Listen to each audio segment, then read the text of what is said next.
भंजनगर अबकारी थाना को मिली बड़ सफलता। नकली मद कारखाना ठाब करने सहित नकली मद ता सहित विदेशी मद गुड़ी को जबत करिछि। आपण देखिले क्वांटिटी आश्चर्य होइजिबे। पाखापाखी 1100 लिटर अधिक बियर ता सहित विदेशी मद जबत होइछि। ताहा पुणी देखिबे आपण ये होछि डुप्लिकेट मद।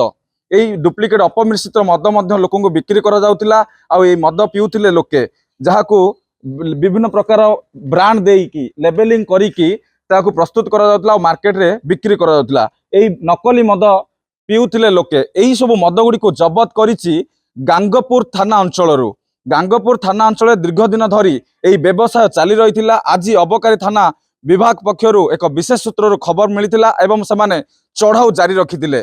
चढ़ाऊ बेले मद बिक्री होतिला सेई स्थानରୁ 2 जण अभियुक्त को मध्य गिरफ करिछि। आउ जणे मुख्य अभियुक्त जे से एबे सुधा फेरार अछि। ताको पुणी खोजिबा पई जाल बिछाइछि अबकारी विभाग।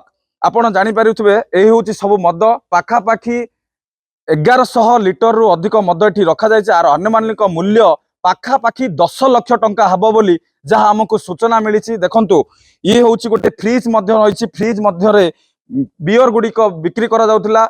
आपण देखंतु फ्रिज को मध्य जबत करिछि अबकारी विभाग।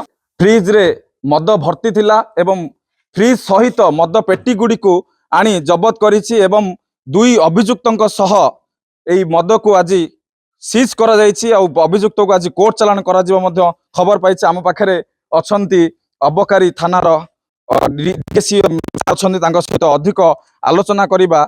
सर कोन कहिबे केमती खबर मिलिला एते गुडी मद थिबार केमती आपण सूचना पाइला। चढ़ाऊ बेले कौन सब देखिले ए जो अपमिश्रित मद मध्य बिक्री होतबा जहा सूचना पाउथिले लोके केबे ठारू एटी बिक्री हो खबर हमको आमे मासे हेराणी आमे हमको लीड थिला गोटे किंतु आमे तापर चढ़ाऊ कला बेलको सेठी किछि मिली नथिला। तापर आमे अपेक्षा करिथिलु काली राति रे हमको विशेष सूत्र खबर मिलला। आ आमे सकाळ जे रेड करथिलु आ पाखापाखी 600 लिटर ऊपरे हमरो विदेशी मद जो आईएमएफएल मिलला। आ 500 रु एबव मिलला हमरो बियर। और फ्रिज गोटे जबत होइछि सेथरे बियर रखा की बिका होतला। और मेन हमर जोड़ा सीजर होछि सेटा होछि डुप्लिकेट मद। डुप्लिकेट मद पाखापाखी 21 रु 22 लिटर खंड अछि। एम्प्टी बोटल्स भी केतरा अछि जहा थरे कि से ए सब मद मिसई की पानी मिसई अपमिश्रण करके से माने बिकुथिले। अडल्ट्रेशन आ डुप्लिकेट करके बिकुथिले से माने। ए संक्रांत केते जण सर अरेस्ट होइचंती? एबे 2 जण अरेस्ट हेइचंती से स्पॉट रु। आउ जणे एब्सकॉन्डेड अछि फेरार अछि। आ मैं बहुत जल्दी तांको अरेस्ट करियो बोली भाबछु। बिक्री स्थान रो केते टंका नगद मध्य जबत होइछ सर? आज्ञा हमरो 3,40,600 टंका जबत हेइछि। से बैग भितर बाहरला हमरो से जगह रो से स्पॉट रो सेरा थिला सब। सर आज ही अभियुक्त कोर्ट चालान करा जिवो सर? काली करा जिवो जेतु एबे राति हेसलानी काली करा जिवो।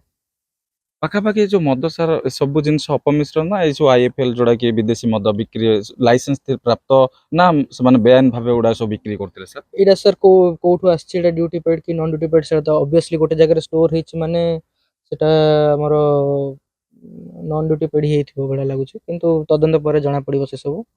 बेआईन भाव मात्र किंतु बिक्री होतला। आज्ञा आज्ञा सेटा गोटे अनऑथराइज प्लेस रे बिक्री होतला। हमरो नॉर्मल गोटे लाइसेंस प्रेमिसेस रे बिकिवा कथा एटा किंतु गोटे बेआईन जगह रे हमें धरथि बेला सब।